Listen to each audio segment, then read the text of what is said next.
أعوذ بالله من الشيطان الرجيم. بسم الله الرحمن الرحيم. لم يكن الذين كفروا من أهل الكتاب والمشركين منفكين حتى تأتيهم البينة. رسول من الله يتلو صحفا مطهرة فيها كتب قيمة. وما تفرق الذين أوتوا الكتاب إلا من بعد ما جاءتهم البينة. وما أمروا إلا ليعبدوا الله مخلصين له الدين حنفاء ويقيموا الصلاة ويؤتوا الزكاة وذلك دين القيمة. إن الذين كفروا من أهل الكتاب والمشركين في نار جهنم خالدين فيها أولئك هم شر البرية. إن الذين آمنوا وعملوا الصالحات أولئك هم خير البرية. جزاؤهم عند ربهم جنات عدن تجري من تحتها الأنهار خالدين فيها أبدا. رضي الله عنهم ورضوا عنه ذلك لمن خشي ربه. Sadaqallahul azim. Assalamualaikum warahmatullahi wabarakatuh. Alhamdulillahirabbil alamin. Asyhadu an la ilaha illallah wahdahu la syarikalah waliyyus shalihin. Wa asyhadu anna Muhammadan abduhu wa rasuluh as-sadiqul wa'dul amin wal mab'utsu rahmatan lil alamin. Allahumma salli wa sallim ala nabiyyina Muhammadin wa ala alihi wa ashabihi wa man tabi'ahum bi ihsanin ila yaumiddin, amma ba'd. Faqad qala Allah Ta'ala fi kitabihil karim, a'udzu billahi minasy syaithanir rajim. Wa ma umiru illa liya'budullaha mukhlishina lahud-din hunafa wa yuqimus salata wa yu'tuz zakah wa dzalika dinul qayyimah. Shadaqallahul azim. Jamaah rahimakumullah. Alhamdulillahirabbil alamin. Segala puji mutlak bagi Allah Subhanahu wa taala yang telah memberikan berbagai macam karunia dan nikmat kepada kita. Puji syukur kita panjatkan kepada Allah secara mutlak. Karena fa bi ayyi ala'i rabbikuma tukadziban, nikmat mana yang bisa kita dustakan? Tidak ada. Semua Allah berikan kepada kita. Allah berikan kepada manusia, baik manusia itu seorang mukmin maupun yang ingkar. Allah tetap memberikan nikmatnya sebagai tanda maha rahmannya Allah Subhanahu wa taala. Adapun kita sebagai orang-orang mukmin tentunya kita sangat berharap Allah memberikan sifat rahimnya kepada kita, kasih sayang kepada kita, masuk dalam kesempatan hari ini. Mudah-mudahan kita semua berada dalam kondisi sehat walafiat yang penuh dengan barokah. Kesempatan juga Allah berikan kepada kita masih dalam kondisi yang barokah.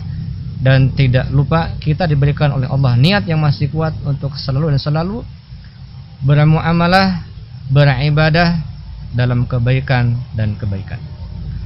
Salawat dan salam senantiasa tercurahkan, terlimpahkan kepada junjungan kita Nabi Muhammad sallallahu alaihi wasallam. Dialah seorang insan yang harus kita jadikan tauladan, seorang tokoh yang kita jadikan contoh, dan juga seorang pemimpin yang tentunya kita jadikan cermin. Nabi Muhammad sallallahu alaihi wasallam Allahumma salli wa sallim ala nabiyyina Muhammadin wa ala alihi wa ashabihi ajma'in. Amin ya rabbal alamin. Jamaah rahimakumullah, saya sedang menyatu dengan alam. Ternyata alam memberikan kepada kita berbagai macam nasihat. Matahari memberikan kepada kita nasihatnya bahwa kita harus ikhlas, dan matahari pun adalah ikhlas dan taat terhadap sunatullah. Bagaimana kondisi angin di alam memberikan kepada kita nasihat-nasihatnya, tidak memilih kepada siapa yang akan dia hembuskan angin tersebut. Juga daun yang jatuh tidak pernah menyalahkan angin, dan itu semua adalah sebagai ilustrasi bahwa ada keikhlasan di sana, sebagai ilustrasi bahwa di sana ada ketaatan. Dan itu pula yang akan kita kaji di kesempatan kali ini, tentang ikhlas kepada Allah Subhanahu wa taala. Jamaah yang dirahmati Allah Subhanahu wa taala, dalam mukadimah tadi saya sudah bacakan satu ayat dari surah Al-Bayyinah. A'udzu billahi minasy syaithanir rajim. Wa ma umiru illa liya'budullaha mukhlishina lahud-din hunafa wa yuqimus salata wa yu'tuz zakata wa dzalika dinul qayyimah. Wa ma umiru illa liya'budullaha mukhlishina lahud-din. Tidak diperintahkan kita beribadah kepada Allah kecuali dengan kondisi yang ikhlas. Kita akan kaji tuh ikhlas. Pertama yang akan kita kaji adalah ikhlas itu apa. Kemudian yang kedua, tingkatan-tingkatan ikhlas itu seperti apa. Kita sudah mencapai level tingkat ikhlas yang mana? Itu yang akan kita kaji di kesempatan kali ini. Baiklah, kita sangat-sangat akrab dan sering mendengar dengan kata-kata ikhlas. Tapi apakah kita sudah tahu apa itu makna ikhlas? Atau kita sudah sadar dengan apa yang kita katakan ketika mengatakan ikhlas? Kita sering dengar tuh, saya ikhlas. Silakan, saya tuh ikhlas kok. Saya benar-benar ikhlas kok. Apakah dengan semakin banyak frekuensi kita mengucapkan ikhlas itu kita semakin ikhlas? Atau justru kita malah tidak ikhlas? Kan itu pertanyaannya. Nah, kalau dilihat dari aspek bahasa tuh, ikhlas itu kan diambil dari akar katanya khalasa. Mungkin kita juga sering mendengar ya, ketika ada anak-anak kita yang belajar bahasa Arab mengatakan khalas ustazah. Itu maknanya apa sih? Nah, ternyata khalasa itu bermakna murni, kemudian asli, bersih, tidak tercampur dengan apapun, itu namanya khalasa. Nah, usahanya untuk memurnikan itu berarti akhlasa. Nah, sifatnya disebut dengan ikhlas. Nanti orangnya yang berusaha untuk mengikhlaskan dirinya disebut dengan mukhlis. Banyak tuh saudara kita yang bernama mukhlis, luar biasa, subhanallah, nama yang baik.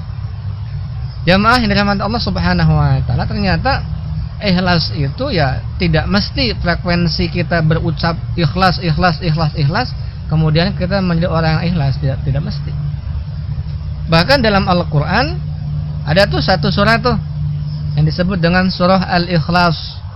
Apakah ada kata Al-Ikhlas dalam surah tersebut?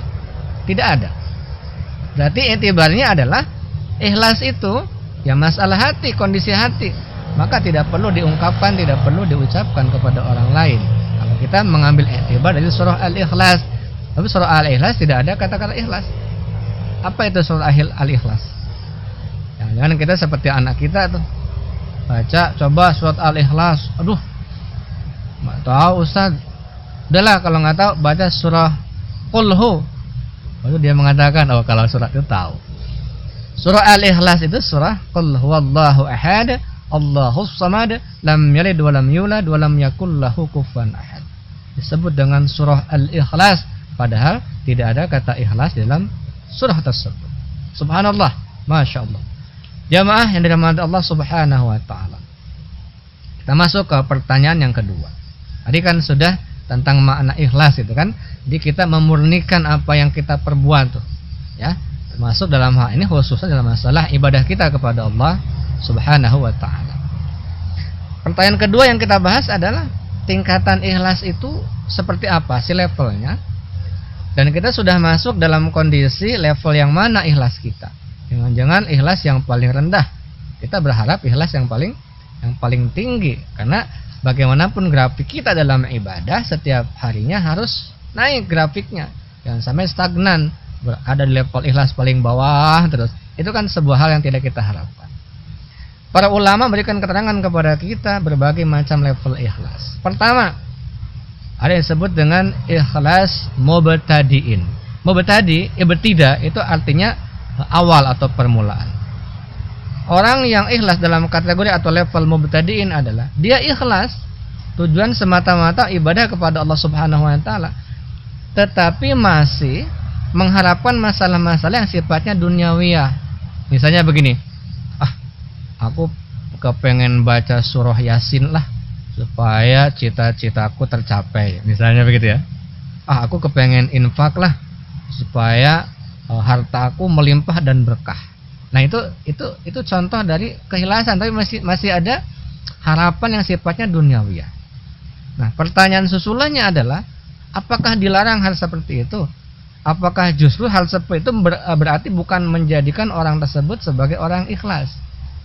Nah, jawabannya tentu kita kembalikan kepada standar. Standar kita adalah bukan masalah logika, tetapi standar kita adalah kembalikan kepada Al-Quran dan hadis Nabi Muhammad Sallallahu Alaihi Wasallam. Ternyata kategori mubtadi'in ini memang diperbolehkan oleh Islam, diperbolehkan oleh agama Islam. Sebuah contoh misalnya, dalam Al-Quran ada satu ayat, A'udzubillahi minasyaitonirrajim, Mathalul ladzina yunfiquna amwalahum fi sabilillahi kamathali habbatin ambatat sab'a sanabila fi kulli sumbulatin mi'atu habbah. Ini tentang infak, ini tentang sedekah. Orang yang sedekah akan dilipat gandakan tuh, ya, sampai nanti pahalanya, balasannya dari Allah sampai 700 kali lipat. Itu hal yang sifatnya duniawi ya sebenarnya. Maka diperbolehkan hal seperti itu. Oh, boleh. Contoh lain misalnya dalam hadis, raka'atul fajri khairum minad dunya wa ma fiha.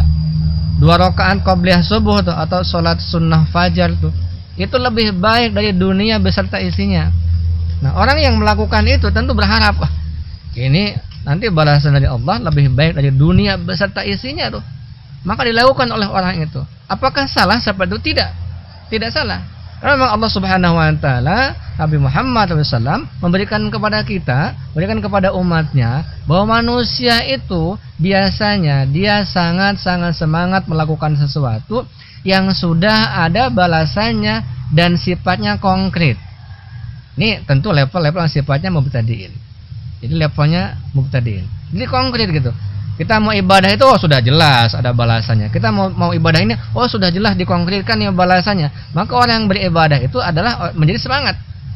Nah, maka dalam hal ini Al-Qur'an dan Nabi Muhammad SAW adalah sebuah motivasi kepada kita untuk ibadah ini balasan dikonkretkan oleh Allah dan Rasulullah SAW, dikonkretkan. Karena manusia itu biasanya nih seperti anak kecil lah. Kalau sudah ada imbalannya ketahuan, maka semangat melakukannya. Tapi kembali bahwa itu adalah ikhlas dalam kategori ikhlas mubtadi'in, ikhlas permulaan. Tentu kita ingin menaikkan level kita ke ikhlas berikutnya. Kenapa?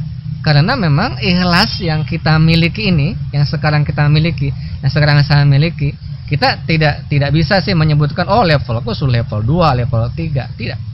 Kita lebih baik mengatakan levelku adalah ikhlas yang paling rendah daripada mengatakan ikhlasku sudah naik ke level berikutnya. Tidak, tetapi ini semacam refleksi dan juga evaluasi. Yang kedua, apa yang disebut dengan ikhlas adalah ikhlas abidin. Ikhlas yang dimiliki oleh abidin, orang-orang yang memang sudah menghambakan diri kepada siapa? Kepada Allah Subhanahu wa taala. Levelnya sudah naik tuh. Di level yang pertama. Jadi dia sudah tidak mengharapkan lagi apa yang disebut dengan sifatnya duniawiyah, tapi dia sudah orientasinya jauh lebih dari itu ya, sudah jauh lebih panjang dari itu. Orientasinya apa? Orientasinya adalah surganya Allah Subhanahu wa taala. Saya berinfak karena memang saya menuju surganya Allah Subhanahu wa taala. Saya berinfak, saya puasa, saya sholat karena memang saya adalah memang tugasnya begitu sebagai seorang hamba. Ya.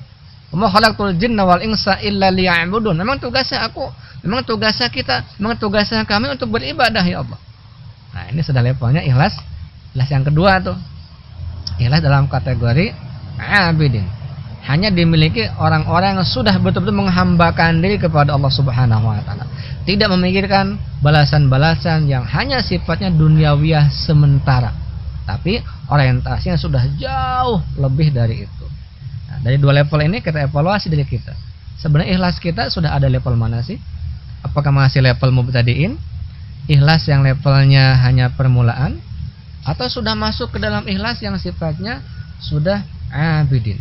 Jawabannya tentu ada di diri kita, jawaban tentu ada di hati kita, jawaban tentu ada di praktek-praktek ibadah dan muamalah yang kita lakukan setiap hari. Dua, yang ketiga, level ikhlas adalah level ikhlas muhibb. Ikhlas yang dimiliki oleh orang-orang yang memang sudah sangat mencintai Allah Subhanahu wa ta'ala. Ingat, Allah menciptakan alam, Allah menciptakan kita karena cinta. Seseorang yang melakukan suatu perbuatan karena cinta mesti akan bahagia. Kan begitu logika kita kan.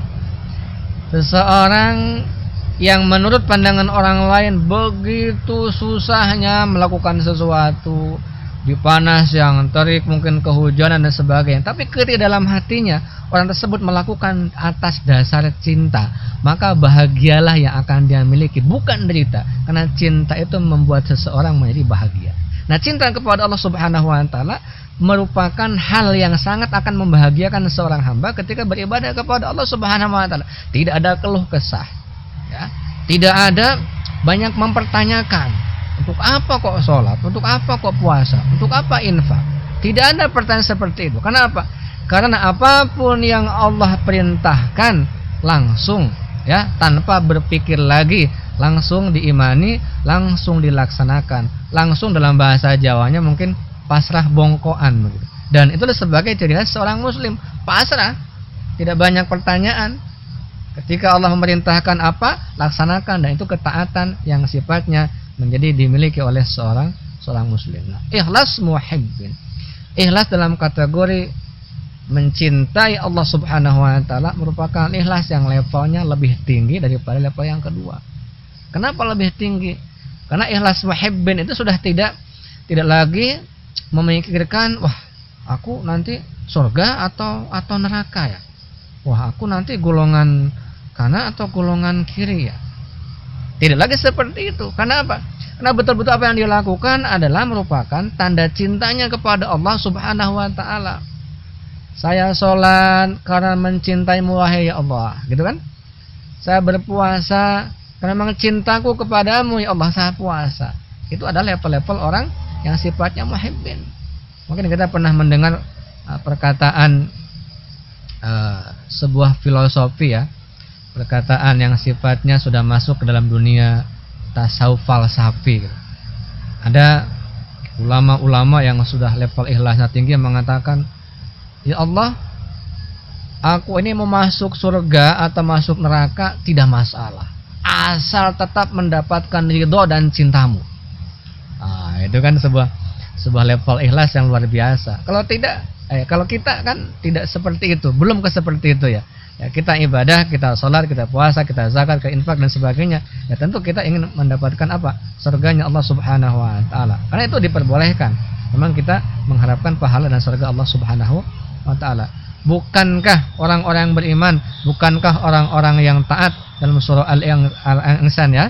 Al-Insan ayat terakhir ayat 31 dikatakan, difirmankan oleh Allah Subhanahu wa taala, a'udzubillahi minasyaitonir rajim, yudkhilu may yasha'u fi rahmatihi wadh-dhalimina 'adda lahum 'adzaban alima.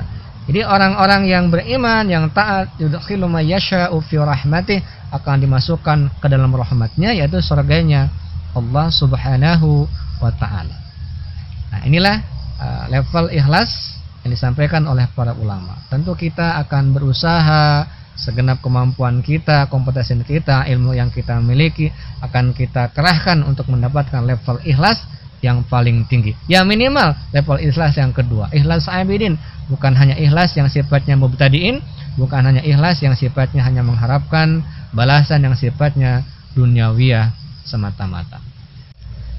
Jamaah yang dirahmati Allah Subhanahu wa taala, berbicara masalah ikhlas tentu kita tidak bisa melepas dari hadis Nabi Muhammad yang mendasarinya, yakni innamal a'malu binniyat wa innamal likulli imri'in ma nawa. Karena apa? Karena sesungguhnya yang mendasari segenap macam perbuatan kita adalah tergantung kepada niat kita. Bisa jadi secara logika perbuatan itu mungkin salah. Secara logika perbuatan itu mungkin kok jelek gitu ya. Tetapi ukuran kita dalam masalah berbuat dan sebagainya, tentu indikatornya adalah kembalikan kepada Al-Quran dan hadis Nabi Muhammad SAW. Kenapa dikatakan pernyataan seperti itu? Ada satu peristiwa dalam riwayat, ada seseorang yang niat berinfak, bersedekah. Ya Allah, saya mau bersedekah nih, mau berinfak, mudah-mudahan bermanfaat dan orang yang menerimanya adalah orang yang tepat. Suatu malam dia keliling dan dia temukan seorang laki-laki yang menurut dia, wah ini cocok nih, ya, sepertinya membutuhkan nih, dikasih sama dia. Ternyata besoknya beritanya gempar, viral gitu lah ya, kalau bahasa sekarang. Apa? Ada pencuri. Dapat apa? Dapat sedekah gitu kan. Tentu orang yang bersedekah kan merasa, waduh ya Allah, kok salah saya, ampuni ya Allah dan sebagainya. Malam kedua dia cari lagi tuh, temu seorang perempuan yang menurut dia, wah ini layak untuk dikasih sedekah. Dia kasih tuh. Besoknya sama, beritanya viral lagi, apa? Ada seorang pezina, ya, yang mendapatkan sedekah. Zina. Kalau bahasa sekarang mungkin apa ya? Mungkin PSK gitu kan? Karena memang sekarang kadang perbuatan dosa itu suka diperhalus dengan istilah-istilah yang ya begitulah yang namanya manusia dan dunia. Kemudian orang yang bersedekah tadi, Allah kok salah lagi saya, ampuni ya Allah, begitu kan. Kalau bahasa kita lah, redaksi kita. Kemudian malam ketiganya dia cari lagi dan ketemu, ya, orang laki-laki, kemudian dia kasih infak, dia kasih sedekah. Ternyata beritanya besoknya sama, viral. Apa? Ada orang yang kaya raya malah dapat apa? Malah dapat sedekah, malah dapat infak. Tentu 3 malam yang dia lakukan untuk berusaha berniat baik, secara logika dia, ya Allah ternyata salah. Sedangkan penerimanya adalah orang-orang yang menurut dia memang tadinya layak, ternyata tidak layak. Tetapi dalam hal ini ada satu penjelasan lewat mimpinya, ya. Jadi ketika itu Allah memberikan sebuah pernyataan seolah-olah bahwa ternyata yang dilakukan itu benar. Karena seorang pencuri tadi ketika dikasih infak, dikasih sedekah, dia berhenti dari mencurinya, tidak jadi mencuri. Seorang pezina tadi berhentilah karena dapat apa? Dapat infak atau sedekah tadi, tidak perlu lagi menjual dirinya, kan begitu. Nah, sedangkan orang yang kaya dapat infak tadi, dia menjadi sadar orang kaya itu. Tentu orang kaya yang pelit gitu ya. Dia jadi sadar dengan dikasih infak tadi, dia sadar ternyata harta itu hanya titipan dan dia menjadi sadar dari orang yang dermawan. Ini sebuah cuplikan dari peristiwa yang saya pikir yang kita rasakan bisa untuk bermanfaat untuk kita, sehingga mudah-mudahan adanya penjelasan ini menjadi iktibar bagi kita, penyemangat bagi kita untuk memperkuat iman dan Islam kita, sehingga membuahkan amal-amal soleh, ketakwaan kita kepada Allah Subhanahu wa taala. Mudah-mudahan kita dimasukkan ke dalam orang-orang yang ikhlas dalam pandangan Allah Subhanahu wa taala. Demikian, mudah-mudahan bermanfaat. Mohon maaf atas khilaf dan kekurangan. Billahi hidayah wa taufiq. Wassalamualaikum warahmatullahi wabarakatuh.